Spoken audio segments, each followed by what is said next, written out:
ഞാൻ കഴിഞ്ഞ വീഡിയോ ആയിട്ടുണ്ടായിരുന്നു നമ്മൾ പേഴ്സണാലിറ്റി എത്രത്തോളം നന്നാക്കാൻ പറ്റും എന്നുള്ള രീതിയിലുള്ള കുറച്ച് ടിപ്സ് ആയിട്ടുള്ള കാര്യങ്ങളാട്ടോ. ഞാൻ എന്റെ പേഴ്സണൽ ലൈഫിൽ ഞാൻ മാറ്റം വരുത്തിയിട്ടുള്ള കാര്യങ്ങളെ ബേസ് ആയിട്ടായിരുന്നു വീഡിയോ ഇട്ടിട്ടുണ്ടായിരുന്നു കേട്ടോ. അത് ഒരുപാട് പേർക്ക് യൂസ്ഫുൾ ആയിട്ടുണ്ടെന്ന് കേട്ടു. അതിന് ഒരുപാട് താങ്ക്സ് കേട്ടോ.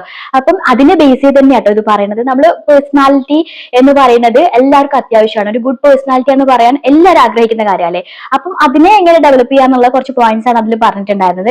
അപ്പം നമ്മൾ ഒരു കാര്യത്തിനെ നമ്മൾ ഡെവലപ്പ് ചെയ്തെടുക്കുക. നമ്മൾ ലൈഫിലേക്ക് ഒരു ഹോബി കൊണ്ടുവരാൻ നമ്മൾ ആഗ്രഹിക്കുന്നുണ്ടെങ്കിൽ അതിനെ നമ്മൾ ആ സംഭവം നമ്മുടെ ലൈഫിലേക്ക് ഹാബിറ്റ് ആയി കൊണ്ടുവരുമ്പോൾ നമ്മുടെ ലൈഫിൽ കുറെ കാര്യങ്ങൾ നമ്മൾ എടുത്ത് കളയാനുണ്ടാവും, അവോയ്ഡ് ചെയ്ത് കളയാനുണ്ടാവും. അങ്ങനെ കുറച്ച് കാര്യങ്ങളുണ്ട്. അതാട്ടോ ഈ വീഡിയോയിൽ പറയാൻ പോകുന്നത്. ഒരു അഞ്ച് കാര്യം കേട്ടോ. നിങ്ങളുടെ ലൈഫിന് ഒരുപാട് നിങ്ങൾ തന്നെ നോക്കിക്കാണെങ്കിൽ നിങ്ങളുടെ ലൈഫിൽ എവിടെയെങ്കിലൊക്കെ ഇത് നിങ്ങളുടെ ലൈഫിലേക്ക് എപ്പോഴും ട്രിഗർ ചെയ്തുകൊണ്ടേ ഉണ്ടായിട്ടുണ്ടാവും കേട്ടോ. നിങ്ങൾക്ക് ഇതുപോലത്തെ കുറച്ച് ഹാബിറ്റ്സുകൾ ഉണ്ടാവും. ആ ഹാബിറ്റ്സ് നിങ്ങളുടെ ലൈഫിൽ നിന്ന് എടുത്തു കളയുക എന്നുള്ളത് മസ്റ്റ് ആയിട്ടുള്ള കാര്യമാണ്. അപ്പൊ ഈ 5 പോയിന്റും നിങ്ങൾ നിങ്ങളുടെ ലൈഫിൽ നിന്ന് മാറ്റുകയാണെങ്കിൽ നിങ്ങൾക്ക് നല്ലൊരു വ്യക്തിത്വം ആയി എടുക്കാൻ വേണ്ടി നിങ്ങൾക്ക് പുതിയ ഹാബിറ്റ്സ് കൊണ്ടുവരാൻ വേണ്ടിയിട്ട് നന്നായിട്ട് സഹായിക്കും. ഈ സംഭവം എന്ന് പറയുന്നത് ഞാൻ ഈ പറയാൻ പോകുന്ന 5 പോയിന്റ്സ് നിങ്ങളുടെ ലൈഫിൽ പ്രത്യക്ഷമായിട്ട് ചിലപ്പോൾ കാണാൻ പറ്റില്ലെങ്കിലും അത് നിങ്ങളുടെ ലൈഫിൽ ഒരു ഹാബിറ്റ് ആയിട്ട് നിങ്ങളുടെ ഉള്ളിലുണ്ട്. അത് മെല്ലെ മെല്ലെ വളർന്ന് നിങ്ങളുടെ ലൈഫിനെ ഒരുപാട് അത് സ്പോയിൽ ചെയ്യുന്നുണ്ട് കേട്ടോ. അപ്പൊ ആദ്യത്തെ പോയിന്റ് ആയിട്ട് പറയാനുള്ളത് എന്ന് വെച്ചാൽ റിസെന്റിങ് അതേഴ്സ് സക്സസ് എന്നുള്ളത്. നമ്മൾ എല്ലാവരുടെ ലൈഫിലും നമുക്ക് എല്ലാവർക്കും ഒരുപാട് ഗോൾ ഉണ്ടാവും, അംബീഷൻസ് ഉണ്ടാവും. എന്തായിക്കോട്ടെ നല്ല രീതിയിൽ ജീവിച്ചു പോകാന്നുള്ളൊരു തോന്നലെങ്കിലും എല്ലാവരുടെ ഉള്ളിൽ ഉണ്ടാവും അല്ലെ.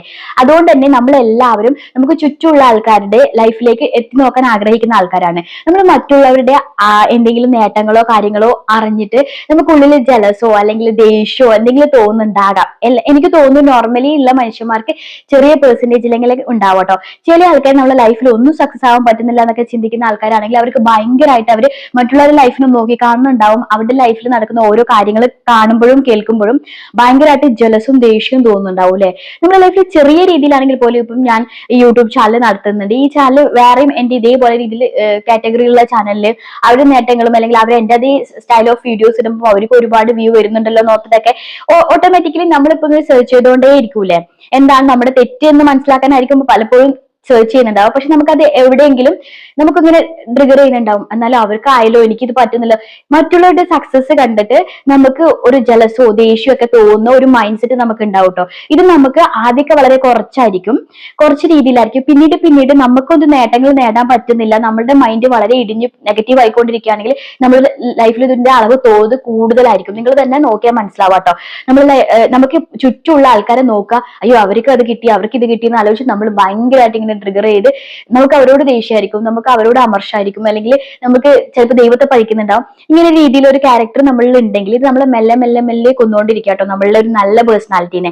അതുകൊണ്ട് തന്നെ നിങ്ങളുടെ ഉള്ളിൽ ഇങ്ങനെ ഒരു തോന്നലോ അല്ലെങ്കിൽ ഇങ്ങനെ ഒരു ചിന്തയോ ഉണ്ടെങ്കിൽ അത് നിങ്ങൾ ആദ്യം മനസ്സിലാക്കേണ്ടത് എല്ലാവർക്കും ഒരു സമയമുണ്ട്. ആ സമയത്ത് മാത്രമേ എല്ലാവർക്കും എല്ലാം നേടിയെടുക്കാൻ പറ്റുള്ളൂ. അല്ലാതെ ഒരിക്കലും നമ്മൾ വിചാരിച്ചാലോ നമ്മൾ തലകുത്തി മറിഞ്ഞാലോ പറ്റില്ല. പക്ഷെ നമ്മളൊരു മറ്റൊരു വ്യക്തിയെ കമ്പയർ ചെയ്തുകൊണ്ടിരിക്കുകയാണെങ്കിൽ നമ്മുടെ ലൈഫിൽ നമ്മൾ ആഗ്രഹിച്ച ഗോളിലേക്ക് എത്താൻ നമ്മൾ പിന്നെയും വൈകും. കാരണം നമ്മളുടെ ഫോക്കസ് പോകുന്നത് മറ്റുള്ളവരുടെ സക്സസിലും അയ്യോ അവർക്ക് അത് സക്സസ് ആയോ ഇവർക്ക് അത് സക്സസ് ആയോ നോക്കാൻ നിൽക്കുമ്പോൾ നമ്മൾ നമ്മുടെ ആ ഒരു ഫോക്കസ് തന്നെ മാറിപ്പോകും. അതുകൊണ്ട് തന്നെ ലൈഫിൽ ആരും കമ്പയർ ചെയ്യാതിരിക്കാൻ ശ്രമിക്കുക. അപ്പോഴാണ് നമുക്ക് ഈ മറ്റുള്ളവർ ഇങ്ങനെ പഠിക്കാൻ തോന്നുക, അല്ലെങ്കിൽ അവർക്ക് കിട്ടിയത് ഓർത്ത് നമുക്ക് ഇങ്ങനെ ജലസ് ഫീൽ ചെയ്യുക. അപ്പൊ നമ്മൾ ആരും കമ്പയർ ചെയ്യാൻ പോകണ്ട. ഇത് എന്റേത്, എനിക്ക് ഇങ്ങനെയാണ്, ഈ രീതിയിലാണ് എന്റേത് പോവുക, എനിക്കൊരു ദിവസം ഇത് കിട്ടും എന്നുള്ള ഒരു ആത്മവിശ്വാസത്തിൽ നമ്മൾ നമ്മുടെ കാര്യങ്ങൾ തന്നെ ചെയ്യാൻ വേണ്ടിയിട്ട് ശ്രമിക്കുക. അപ്പം അതിന് ആദ്യമായിട്ട് എന്താ വേണ്ടേ, ചേഞ്ച് യുവർ മൈൻഡ് സെറ്റ്. നിങ്ങളുടെ മൈൻഡ് സെറ്റ് ചേഞ്ച് ചെയ്യാൻ വേണ്ടി ശ്രമിക്കുക. ആദ്യം എന്ത് കേട്ടാലും അതിനെ അപ്രീഷിയേറ്റ് ചെയ്യാനും അവർ ആ കാര്യത്തെ അവർ നേടിയെടുക്കാൻ പറ്റിയല്ലോ. നമുക്കിപ്പം ഞാനിപ്പോ യൂട്യൂബ് വീഡിയോ ആണെങ്കിൽ മറ്റുള്ളവരുടെ സക്സസ് ഞാൻ നോക്കിക്കാണാറുണ്ട്. പക്ഷെ അതിൽ അവർ എന്തുകൊണ്ട് സക്സസ് ആയി അല്ലെങ്കിൽ അവരിൽ വന്ന മാറ്റം എന്താണ് എന്നുള്ള കാര്യങ്ങളൊക്കെ നോക്കാനാണ് എനിക്ക് കൂടുതൽ താല്പര്യം. മനുഷ്യന്മാർ നമ്മൾ അവരെ കമ്പയർ ചെയ്യേണ്ട ആവശ്യമില്ല. അവരുടേതായ ഒരു സ്റ്റൈലാണ്, ഞാൻ എന്റേതായ ഒരു സ്റ്റൈലാണ്. അപ്പൊ നമുക്ക് മറ്റുള്ളവരെ നോക്കിക്കാണാം, അവരിൽ നിന്ന് നമുക്ക് എന്ത് പഠിക്കാം എന്നൊക്കെ. പക്ഷെ അതിൽ കൂടുതലായിട്ട് മറ്റുള്ളവരെ കമ്പയർ ചെയ്യാനോ അല്ലെങ്കിൽ അത് ചെയ്യാൻ പോവാതിരിക്കുക. അങ്ങനെയാണെങ്കിൽ ഓട്ടോമാറ്റിക്കലി നിങ്ങൾക്ക് തന്നെ ചിന്തിക്കാൻ നിങ്ങളുടെ മൈൻഡ് ഭയങ്കരമായിട്ട് ലോ ആയിക്കൊണ്ടേ ഇരിക്കുന്നുണ്ടാവും. നിങ്ങൾ ഭയങ്കരമായിട്ട് മറ്റുള്ളവരെ സക്സസും കാര്യങ്ങളും മാത്രം ഫോക്കസ് ചെയ്തിട്ട് ഞാൻ തന്നെ പലപ്പോഴും ചിലപ്പോൾ ഡൗൺ ആയിരിക്കുന്ന സമയത്ത് അവർക്കുണ്ടല്ലോ ഇവർക്കുണ്ടല്ലോ ചിന്തിക്കുമ്പോൾ നമുക്കിങ്ങനെ നെഗറ്റീവ് തന്നെ വരുന്നതായിട്ട് എനിക്ക് ഫീൽ ചെയ്യാറുണ്ട് കേട്ടോ. നിങ്ങളൊന്ന് ചിന്തിച്ചു നോക്കുക. അപ്പൊ അങ്ങനെ ചെയ്യാതിരിക്കാൻ വേണ്ടി ശ്രമിക്കുക. പിന്നെ നമ്മൾ അറിയാതെ നമ്മൾ സ്ലോലി നമ്മളിങ്ങനെ നശിപ്പിച്ചുകൊണ്ടിരിക്കുന്ന ഒരു കാര്യമാണ് പ്രോസ്കാസ്റ്റിനേഷൻ. നമ്മളെല്ലാം പിന്നെ പിന്നെ പിന്നെ പിന്നെ എന്ന് പറഞ്ഞിട്ട് വെക്കുന്ന ഒരു കാര്യം. ഇത് ലൈഫിൽ എല്ലാവർക്കും ഭയങ്കര എനർജറ്റിക് ആയിട്ടുള്ള, അല്ലെങ്കിൽ എല്ലാത്തിനും പോസിറ്റീവായി തിങ്ക് ചെയ്യുന്ന വ്യക്തിക്കാണെങ്കിലും ഏതെങ്കിലും ഒരു അവസരത്തിൽ ഈ ഒരു സംഭവം വരും. പിന്നെ പിന്നെ പിന്നെ ലൈഫിൽ നമുക്ക് ഒന്നിക്കോ ബോഡി ടയർഡ് ആയിരിക്കുന്ന സമയത്ത് ഇത് വേണ്ട നാളെ, അല്ലെങ്കിൽ നമ്മൾ ഓട്ടോമാറ്റിക്കലി ചില ആൾക്കാർ ഈ ഫോണൊക്കെ കൂടുതലായിട്ട് സ്ക്രീൻ ടൈം ഒക്കെ ഉള്ള ആൾക്കാർക്ക് എപ്പോഴും കണ്ടുകൊണ്ട് വരുന്ന ഒരു കാര്യമാണ്, അവർ ഇൻട്രസ്റ്റഡ് ആയിട്ടുള്ളത് ഈ വക സോഷ്യൽ മീഡിയ ഏരിയയിലൊക്കെ ആകുമ്പോൾ അവരുടെ കാര്യങ്ങളൊക്കെ അവരിങ്ങനെ പിന്നെ പിന്നെ പിന്നെ പിന്നെ എന്ന് വെച്ചാൽ കുഞ്ഞുങ്ങളൊക്കെ കണ്ടിട്ടില്ലേ, പഠിക്കാനുള്ളത് അന്നന്ന് പഠിച്ചിട്ടുണ്ടെങ്കിൽ നല്ല മാർക്ക് വാങ്ങാൻ പറ്റുമായിരുന്നു. പക്ഷെ എക്സാമിന് തലേന്ന് വരെ നാളെ നാളെന്ന് വെച്ചിട്ട് അതങ്ങനെ ആക്കി തീർക്കും. നമ്മളെല്ലാവരും എന്തെങ്കിലുമൊക്കെ കാര്യങ്ങളിൽ നമ്മളിങ്ങനെ എപ്പോഴും പിന്നെ പിന്നെ വെക്കുന്ന ആൾക്കാരായിരിക്കും. ഇത് നമുക്ക് പരോക്ഷമായിട്ട് കാണാൻ നമുക്ക് ഇതിൽ പ്രോബ്ലം ഉള്ള കാര്യമൊന്നുമല്ല, അല്ലെങ്കിൽ നമ്മുടെ പേഴ്സണാലിറ്റിനെ മറ്റുള്ളവരുടെ മുമ്പിൽ കാണിക്കുന്ന ഒരു കാര്യമല്ല. പക്ഷെ ഒരു സ്കൂൾ ഒരു കുട്ടി എപ്പോഴും ഇതേപോലെ റിയാക്ട് ചെയ്യുകയാണെങ്കിൽ ആ വ്യക്തിയുടെ പഠനത്തിൽ അത് കാണിക്കും. അതുകൊണ്ട് തന്നെ ടീച്ചറുടെ മുമ്പിൽ ആ കുട്ടി ഒരു നല്ലൊരു പെർഫോമർ ആയിരിക്കില്ല. ഓഫീസിൽ വർക്ക് ചെയ്യുന്ന ആൾക്കാരും ഇന്നല്ലല്ലോ കൊടുക്കേണ്ട പ്രൊജക്ട് കൊടുക്കുന്നതിന്റെ തലേ ദിവസം ഇത് ക്ലിയർ ചെയ്യാന്നുള്ള രീതിയിൽ വെച്ച് പിന്നെ പിന്നെ വെക്കുകയാണെങ്കിൽ അവരും ഒരിക്കലും നല്ല രീതിയിൽ പെർഫോം ചെയ്യുന്നുണ്ടാവില്ല. നമ്മളെല്ലാം അത് സഡൻ സമയത്ത് നമ്മൾ ചെയ്യാൻ ശ്രമിക്കുകയാണെങ്കിൽ, നമ്മുടെ മൈൻഡ് ആ ഒരു സെറ്റിൽ കൊണ്ടുവരികയാണെങ്കിൽ തീർച്ചയായിട്ടും നമ്മൾ എപ്പോഴും അവിടെ ഒരു നല്ല പേഴ്സണാലിറ്റി ആയിരിക്കും, വളരെ എനർജറ്റിക് ആയിട്ടുള്ള നല്ലൊരു വ്യക്തിയായിരിക്കും. അത് നമ്മുടെ വ്യക്തിത്വത്തിനെ ഒരുപാട് ബാധിക്കുന്ന ഒരു കാര്യം കേട്ടോ. നമ്മൾ ഓട്ടോമാറ്റിക്കലി നമ്മൾ മനസ്സിലാകുന്ന ഒരു കാര്യമാണിത്. നമ്മൾ എല്ലാ കാര്യങ്ങളും മെല്ലെ മെല്ലെ നാളെ ചെയ്യാന്നുള്ളത്. ഹെൽത്ത് ഇഷ്യൂ ഉണ്ടെങ്കിൽ പോലും നമ്മളെ കൊണ്ട് പറ്റുന്ന ഒരു കാര്യമാണ്. അയ്യോ എനിക്ക് തലവേദന എന്ന് പറഞ്ഞാൽ നമ്മൾ കിടക്കുകയാണെങ്കിൽ അവിടെ കിടക്കും. അപ്പൊ നമുക്ക് പറ്റുന്ന കാര്യമാണെങ്കിൽ നമ്മൾ ചെയ്യാൻ വേണ്ടി ശ്രമിക്കുക, എല്ലാ കാര്യങ്ങളും ഓൺ ദ സ്പോട്ടിൽ. അപ്പം ഈ പ്രോസ്കാസ്റ്റിനേഷൻ എന്ന് പറയുന്നത്, അല്ലെങ്കിൽ മെല്ലെ മെല്ലെ ചെയ്യുന്ന കാര്യങ്ങൾ നമ്മുടെ ജീവിതത്തെ മെല്ലെ മെല്ലെ നമ്മുടെ ജീവിതത്തിൽ ഏറ്റവും ബാഡ് ആയിട്ടുള്ള ഒരു ഹാബിറ്റ് ആയിട്ട് കൊണ്ടുപോയിക്കൊണ്ടിരിക്കുകയാണ്. അത് വളർന്ന് നമ്മൾക്ക് വളരെ വികൃതമായിട്ടുള്ള ഒരു രീതിയിലേക്ക് എത്തും കേട്ടോ. ചില ആൾക്കാരൊക്കെ കട്ടിന്ന് എഴുന്നേറ്റ് ഒരു ഗ്ലാസ് വെള്ളം എടുത്ത് കുടിക്കാൻ പോലും ഭയങ്കരമായിട്ട് മടി വന്നിട്ടുള്ള അവസ്ഥയിലാവും അമ്മയോ ഭാര്യയോ വിളിച്ചിട്ടുള്ള ഒരു ലെവലിലേക്ക് എത്തും. നമ്മുടെ കാര്യങ്ങളൊക്കെ നമ്മൾ തന്നെ ചെയ്യാൻ വേണ്ടിയിട്ട് തീരുമാനിക്കും. നിങ്ങൾ തിങ്ക് ചെയ്യേണ്ട ഒരു കാര്യം കേട്ടോ. നിങ്ങൾക്ക് ഇങ്ങനെ ഒരു ശീലം ഉണ്ടോ? എല്ലാം നാളെ അതിലൊരു മാറ്റം വരുത്താൻ വേണ്ടി ശ്രമിക്കേണ്ടത് അത്യാവശ്യം കേട്ടോ. ഇനി മൂന്നാമത് പറയുന്ന പോയിന്റ്, എന്റെ ലൈഫിലൊക്കെ എനിക്ക് ഒരു ബോധം വരുന്ന കാലത്തോളം ഞാൻ കൊണ്ടു നടന്നിട്ടുള്ള ഒരു കാര്യം, പ്ലീസിങ് എവരി വൺ. എല്ലാവരും പ്രസാദിപ്പിക്കാൻ വേണ്ടിയിട്ട് ഇരിക്കാം. എനിക്ക് തോന്നുന്നു കേരളത്തിലൊക്കെ പ്രത്യേകിച്ച് പാരന്റിങ്ങിലൊക്കെ എപ്പോഴും പറഞ്ഞിരുന്ന ഒരു കാര്യം ഇതാ, അവര് കാണുന്നുണ്ട് കേട്ടോ ഇങ്ങനെ, അല്ലെങ്കിൽ നമ്മൾ എന്ത് ചെയ്യുന്നുണ്ടെങ്കിലും മറ്റുള്ളവർ സൊസൈറ്റി ഇങ്ങനെ പറയും എന്നുള്ള രീതിയിൽ. അതുകൊണ്ട് തന്നെ നമ്മൾ ഓൾറെഡി നമ്മൾ വളർന്നു വരുന്ന ഒരു സ്റ്റൈലെ മറ്റുള്ളവരെ ബോധിപ്പിക്കാനായിട്ടുള്ള ഒരു ജീവിതമായിരിക്കും. ഇത് നമ്മൾ ഒരുപാട് കാർന്ന് തിന്നുന്നുണ്ട്, അല്ലെങ്കിൽ നമ്മുടെ ഒരു സക്സസിലേക്ക് എത്തിക്കുന്നതിന് ഒരുപാട് തടസ്സം വരുത്തുന്നുണ്ട്. നമ്മുടെ പേഴ്സണാലിറ്റിയെ തന്നെ ഒരുപാട് മറ്റുള്ളവർക്ക്, ഞാനൊക്കെ സ്കൂളിൽ പഠിക്കുന്ന കോളേജിൽ പഠിക്കുന്ന ഒച്ചിരി സംസാരിച്ചാൽ അത് തെറ്റാ. അല്ലെങ്കിൽ നമ്മൾ ഡ്രസ്സ് ധരിച്ചു പോണ സമയത്ത് ഇപ്പൊ നമുക്ക് കംഫർട്ടബിൾ ആയിട്ട് നമുക്ക് ടോപ്സ് ഇപ്പൊ എല്ലാ കുട്ടികളും ഇട്ട് വരുന്നത്, പക്ഷെ നമ്മളൊക്കെ പഠിക്കുന്ന കാലത്ത് ഷോൾ ഇല്ലാതെ പുറത്തു പോയാൽ അത് വലിയ പ്രശ്നമാണ്. കാരണം അത് ബസ്സിന് എത്രത്തോളം അൺകംഫർട്ടബിൾ ആണോ ഷോള് ബാക്കിലേക്ക് വലിയ പിടിച്ചിങ്ങനെ വലിക്കേണ്ട ഒരു സിറ്റുവേഷൻ. പക്ഷേ എന്നാൽ പോലും അത് സൊസൈറ്റിക്ക് മുമ്പിൽ ഞാൻ ചെയ്തേ പറ്റുള്ളൂ. ശരിയാണ്, നമ്മുടെ കൾച്ചറിലും നമ്മുടെ ആ ഒരു അടക്കത്തിൽ ഒതുക്കത്തിൽ തന്നെ നടക്കണം എന്ന് ആഗ്രഹിക്കുന്ന അങ്ങനെ തന്നെ നടക്കണമില്ല എന്ന് പറയില്ല. പക്ഷെ ഒരു ലൂസ് ടോപ്പ് ഇട്ട് പോയി കഴിഞ്ഞാൽ കുഴപ്പമൊന്നുള്ള കാര്യമൊന്നുമല്ലല്ലോ, നമുക്ക് പോയിട്ട് വരാലോ. പക്ഷെ എല്ലാത്തിനും റെസ്ട്രിക്ഷൻസ് ആണ് സമൂഹത്തിന് മുമ്പിൽ. അപ്പൊ നമ്മൾ എല്ലാവരും പ്രസാദിപ്പിക്കാനായിട്ട് ജീവിക്കുക. ഇപ്പം good girl syndrome, good boy syndrome എന്ന് പറയുന്നില്ലേ, അങ്ങനത്തെ ഒരു അസുഖമാണ് എപ്പോഴും എല്ലാം വളർത്തി വരുന്നതേ അങ്ങനെയാണ്. നമ്മുടെ ലൈഫിൽ നമുക്ക് എന്താണ് കംഫർട്ടബിൾ, നമ്മുടെ ഈ കൾച്ചർ എന്താണ്, ആ രീതിയിൽ നമ്മുടെ കംഫർട്ടബിളിനനുസരിച്ച് ജീവിക്കാനുള്ള ഒരു മൈൻഡ് പവറും ഒരു കോൺഫിഡൻസിലും വളർത്താൻ മക്കളെ, അല്ലെങ്കിൽ നമ്മൾ വളരാൻ വേണ്ടി ശ്രമിക്കാം. കാരണം നമ്മൾ മറ്റുള്ളവരെ പ്രസാദിപ്പിക്കാൻ നിൽക്കുകയാണെങ്കിൽ, നിങ്ങൾ മറ്റുള്ളവരെ പ്രസാദിപ്പിച്ചാണ് ജീവിക്കേണ്ടെങ്കിൽ നിങ്ങൾക്ക് അവർ പ്രസാദിപ്പിക്കുക ഇത് മറ്റുള്ളവരെ തൃപ്തിപ്പെടുത്താനായിട്ട് നിങ്ങൾ ഒരുപാട് പണിപ്പെട്ടുകൊണ്ടിരിക്കുമ്പോൾ നിങ്ങളുടെ മുമ്പിൽ നിങ്ങളുടെ ഗോളും നിങ്ങളുടെ ഡ്രീമും ഒക്കെ ഒരു പാതി വഴിയിലായിരിക്കും. നിങ്ങൾക്ക് ടൈം തികയേയില്ല. അതുകൊണ്ട് തന്നെ മറ്റുള്ളവരെ പ്രസാദിപ്പിച്ചുള്ള ഒരു ജീവിതം ജീവിക്കാതെ ആരെയും റെസ്പെക്ട് ചെയ്യാതിരിക്കുക, അല്ലെങ്കിൽ എല്ലാവരും അവഗണിക്കുക എന്നുള്ളതല്ല. പക്ഷേ നമുക്ക് നമ്മുടേതായ ഒരു സ്പേസ് വെക്കുക. മറ്റുള്ളവർക്ക് നമുക്ക് ചെയ്യാവുന്നതിനൊരു പരിധി ഉണ്ട്. അല്ലാതെ നമ്മളെല്ലാം മറ്റുള്ളവർക്ക് ചെയ്യാനായിട്ട് ജീവിക്കുകയാണെങ്കിൽ തീർച്ചയായിട്ടും അത് നമ്മുടെ ലൈഫിന്റെ ഒരു ഹാബിറ്റാണ്. പിന്നീട് നമ്മളെ കൊണ്ട് അതിനേ നേരം കാണും. ചില ആൾക്കാർ പറയുന്നില്ലേ, ഞാൻ എല്ലാവർക്കും എല്ലാം ചെയ്തു കൊടുക്കാൻ ഇരുന്നിട്ട് ഇതിന്റെ എനിക്ക് പണിയുള്ളൂ, എനിക്ക് എന്റേതായിട്ടുള്ള ഒരു കാര്യം ചെയ്യാൻ പറ്റുന്നില്ല എന്നുള്ളത്. അത് മസ്റ്റ് ആയിട്ടുള്ള ഒരു കാര്യമാണ്. നിങ്ങളുടെ ലൈഫിൽ നിങ്ങൾക്ക് അങ്ങനെ ഒരു ശീലമുണ്ട്, അല്ലെങ്കിൽ ഈ സമൂഹത്തിന് വേണ്ടിയോ നിങ്ങൾ ഫാമിലിക്ക് വേണ്ടിയിട്ടോ അങ്ങനെയാണെങ്കിൽ കുറച്ചൊക്കെങ്കിലും എല്ലാവരെയും സഹായിക്കണം, എല്ലാവർക്കും വേണ്ടി ജീവിക്കണം. പക്ഷെ അതിനായിട്ട് തന്നെ ജീവിക്കുകയാണെങ്കിൽ തീർച്ചയായിട്ടും നമുക്കായിട്ടൊരു സമയം ഉണ്ടാവില്ല. നമ്മുടെ ഡ്രീംസ് പലരും പറയുന്ന, പണ്ടുള്ള ആൾക്കാർ പറയുന്നില്ലേ, ഫാമിലിക്ക് വേണ്ടി ജീവിച്ചിട്ട് എനിക്ക് ഇന്നൊരു സ്വപ്നം ഉണ്ടായിരുന്നു, അതൊന്നും എനിക്ക് നേടിയെടുക്കാൻ പറ്റിയിട്ടില്ല എന്നൊക്കെ ഉള്ളത്. അങ്ങനത്തെ ഒരു സിറ്റുവേഷനിലേക്ക് എത്തും. നിങ്ങൾ നല്ല വ്യക്തിത്വമാണെങ്കിൽ നിങ്ങൾക്ക് മറ്റുള്ളവരെ പ്രസാദിപ്പിക്കുക എന്ന് പറഞ്ഞാൽ വീടിനെ തന്നെ നിങ്ങൾക്ക് മനസ്സിലാവില്ലേ, നമുക്ക് തന്നെ ഇൻട്രസ്റ്റ് ഉണ്ടാവില്ല. പക്ഷെ നമ്മൾ ഈ സമൂഹത്തിന് വേണ്ടിയിട്ടോ അല്ലെങ്കിൽ മറ്റുള്ളവർക്ക് വേണ്ടിയിട്ടോ നമ്മളത് ചെയ്ത് തീർക്കുക എന്നുള്ളൊരു അവസ്ഥ. അങ്ങനെയിലേക്ക് എത്താതെ നിങ്ങളുടെ മനസ്സാക്ഷി നിങ്ങളോട് എന്ത് പറയുന്നോ ശരി, എന്താണ് തെറ്റ്, ആ രീതിയിൽ ജീവിക്കാൻ വേണ്ടി ശ്രമിക്കാം. ആരെയും ബോധിപ്പിക്കാനായിട്ടല്ലാതെ അങ്ങനെ ജീവിക്കാൻ വേണ്ടി ശ്രമിക്കാം കേട്ടോ. പിന്നെ ഒരു തോന്നലുണ്ട്, നമ്മൾ എല്ലാവരും പ്രസാദിപ്പിച്ച് ജീവിച്ചിട്ടില്ലെങ്കിൽ, എല്ലാവർക്കും നല്ലത് ചെയ്തിട്ട് അങ്ങനെ ജീവിച്ചിട്ടില്ലെങ്കിൽ അവരെല്ലാവരും നാളെ നമ്മളെ ഒരിക്കലും കൂടെ ചേർക്കില്ല, അല്ലെങ്കിൽ റിജക്ട് ചെയ്യും എന്നുള്ളതൊക്കെ ഒരു പേടി ഉണ്ടാവും. ഈ പേടിപ്പുറത്ത് ചില ആൾക്കാർ ഇത് ചെയ്തുകൊണ്ടേയിരിക്കും. അങ്ങനെ ആൾക്കാരോട് പറയാം, നമ്മൾ എത്ര ആൾ പ്രീതിപ്പെടുത്തി കഴിഞ്ഞാലും നമ്മളെ അവഗണിക്കേണ്ടവർ നമ്മൾ അവഗണിച്ചു പോയിക്കൊണ്ടേയിരിക്കും. ആ ഒരു സത്യത്തെയും കൂടി നിങ്ങൾ തിരിഞ്ഞു നോക്കി മനസ്സിലാക്കുക.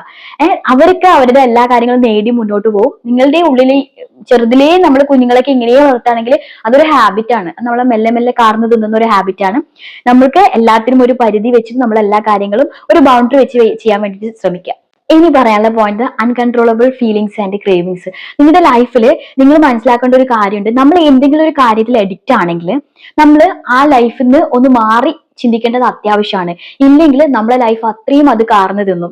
നിങ്ങളുടെ ഉള്ളിൽ എന്തെങ്കിലുമൊക്കെ ഫീലിങ്സ് ഉണ്ട്, നിങ്ങൾക്ക് എന്തെങ്കിലും ആവശ്യങ്ങൾ ഉണ്ടെങ്കിൽ അത് ഓട്ടോമാറ്റിക്കലി നിങ്ങൾക്ക് ആവശ്യങ്ങളായിക്കൊണ്ടേയിരിക്കും. നിങ്ങൾക്ക് അതൊന്ന് മാറിപ്പോകാൻ പറ്റില്ല. ഇപ്പൊ ഞാൻ ക്രേവിങ്സ് ഒക്കെ നമ്മൾ ഫുഡ് ക്രേവിങ്സ് തന്നെ പറഞ്ഞാൽ നിങ്ങൾ മനസ്സിലാക്കും. ഒരു ഫുഡിനോട് നമുക്ക് അത്രയും ക്രേവ്ഡ് ആണെങ്കിൽ നമ്മളത് പിന്നെയും മേടിച്ച് കഴിച്ചുകൊണ്ടേ ഇരിക്കൂലേ.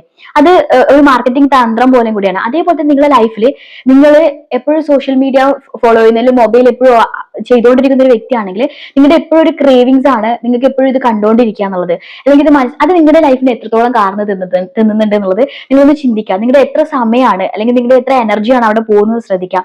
അതേപോലെ ഇമോഷണലി ചില ആൾക്കാരുണ്ടാവും. ചില ആൾക്കാർ ഇമോഷണലി എന്തെങ്കിലും കാര്യങ്ങൾ അവർ സ്ട്രെസ്ഡ് ടെൻഷൻ അത് തന്നെയായിരിക്കും അവരുടെ ലൈഫ്. അവർ മൂവ് ഓൺ ചെയ്യാൻ ഭയങ്കര പാടായിരിക്കും. അവരൊരിക്കലും അവരുടെ ഡ്രീമിന്റെ അവർക്ക് എല്ലാത്തിനും ഒരു ബ്രേക്ക് വന്നിട്ടുണ്ട് ആ ഒരു സമയത്ത്. എന്ത് ഇമോഷൻസ് ആണെങ്കിലും, അതൊരു ഹാപ്പിനെസ് ആണെങ്കിലും സങ്കടമാണെങ്കിലും, ഇൻ കേസ് ഒരു ലവിലാണെങ്കിൽ പോലും നിങ്ങളുടെ ലോകം അതായി തീരും. അങ്ങനെ ഒരു ജീവിതം നയിക്കുന്ന ഒരു ആൾക്കാരാണെങ്കിൽ, ഈ ഒരു രീതിയിലുള്ള ക്രേവിങ്സ് ഒക്കെ ഉള്ള ആൾക്കാരാണെങ്കിൽ തീർച്ചയായിട്ടും നിങ്ങൾ മനസ്സിലാക്കുക, നിങ്ങൾ അത് ഡിസ്ട്രോയ് ചെയ്തുകൊണ്ടിരിക്കുക നിങ്ങളുടെ ലൈഫിനെ. നിങ്ങളുടെ ആ ഒരു ഹാബിറ്റ് നിങ്ങളുടെ ലൈഫിൽ എത്ര കാര്യങ്ങളാണ് നിങ്ങൾ ബ്രേക്ക് ആയിക്കൊണ്ടിരിക്കുന്നത്. നിങ്ങളുടെ ഡ്രീമിലേക്ക് പോകുന്നത്, അല്ലെങ്കിൽ നിങ്ങളുടെ ഗോൾ ഉണ്ടാവും, നിങ്ങൾ എന്തൊക്കെ സെറ്റ് ചെയ്ത് വെച്ചിട്ടുണ്ടാവും, നിങ്ങൾ വർക്ക് ചെയ്യുന്നുണ്ടാവും. പക്ഷെ എത്രത്തോളം നിങ്ങൾ സ്ലോ ആക്കുന്നുണ്ട് നിങ്ങൾ ചിന്തിച്ചിട്ടുണ്ടോ? തീർച്ചയായിട്ടും ഇതുപോലത്തെ ക്രേവിങ്സ് ആൻഡ് ഇതുപോലത്തെ ഭയങ്കര അൺകൺട്രോളബിൾ ഒന്നും വേണ്ട എന്ന് പറയുന്നില്ല, ലൈഫിലെല്ലാം വേണം. പക്ഷെ എല്ലാത്തിനും കൺട്രോൾഡ് അല്ലാത്ത രീതിയിൽ നിങ്ങൾ പോവുകയാണെങ്കിൽ തീർച്ചയായിട്ടും നിങ്ങളുടെ ലൈഫിൽ നിങ്ങളെ ബാധിക്കും, നിങ്ങളുടെ പേഴ്സണാലിറ്റിയെ ബാധിക്കും, നിങ്ങളുടെ ഡ്രീമിനെ ബാധിക്കും, നിങ്ങളുടെ ഭാവിയെ തന്നെ അത് ബാധിക്കും കേട്ടോ. അപ്പം ഇതുപോലത്തെ ക്രേവിങ്സോ ഇങ്ങനത്തെ ഫീലിങ്സോ എന്തെങ്കിലും ഉണ്ടെങ്കിൽ ഇതിനെ നിങ്ങൾ അവോയ്ഡ് ചെയ്യാനും അല്ലെങ്കിൽ ഇതിനെ നിങ്ങൾക്ക് റെസ്ട്രിക്ട് ചെയ്യാനോ നിങ്ങൾ പഠിക്കുകയാണെങ്കിൽ തീർച്ചയായിട്ടും നിങ്ങൾക്ക് ഒരുപാട് ടൈം സേവ് ചെയ്യാണ്ടാവും, നിങ്ങൾക്ക് ഒരുപാട് എനർജി സേവ് ചെയ്യാണ്ടാവും. നിങ്ങളെ ലൈഫിന് വേണ്ടിയിട്ട് നിങ്ങൾക്ക് സ്വപ്നങ്ങൾ കണ്ടിട്ട് നിങ്ങൾക്ക് മുന്നോട്ട് പോകാൻ പറ്റും കേട്ടോ. അപ്പം ഇങ്ങനെ ഒരു ഹാബിറ്റ് നിങ്ങളുടെ ഉള്ളിലുണ്ടെങ്കിൽ നിങ്ങൾ എല്ലാവരും ഒരിക്കൽ നിങ്ങളുടെ ലൈഫിലേക്ക് തിരിച്ച് ചിന്തിച്ച് നോക്കാം. ഉണ്ടെങ്കിൽ അതിനെ മറികടക്കാൻ അല്ലെങ്കിൽ അതിനെ വേണ്ടാന്ന് വെച്ച് അവോയ്ഡ് ചെയ്ത് മുന്നോട്ട് പോകാൻ ശ്രമിക്കാം. തീർച്ചയായിട്ടും നല്ലൊരു പേഴ്സണാലിറ്റി ഡെവലപ്പ് ചെയ്യാൻ പറ്റും. ലാസ്റ്റിന്റെ 5th പോയിന്റ് ആയിട്ട് എനിക്ക് നിങ്ങളോട് പറയാനുള്ളത്, നിങ്ങളുടെ ലൈഫിൽ ഏറ്റവും കൂടുതൽ ബാധിക്കുന്ന ഒരു കാര്യം കേട്ടോ, പുവർ ഫിനാൻഷ്യൽ മാനേജ്മെന്റ്. നമ്മുടെ ലൈഫിലെല്ലാം നമ്മൾ ഒരിക്കലും ചിന്തിക്കാത്ത അല്ലെങ്കിൽ നമ്മൾ അങ്ങനെ ഒരു ബഡ്ജറ്റിങ്ങോ ഒരു മാനേജ് ചെയ്യലോ ഒന്നും ചെയ്യാത്ത ഒരു കാര്യമാണ് ഫിനാൻഷ്യൽ, നമ്മൾ പൈസയുടെ കാര്യം എന്ന് പറയുന്നത്.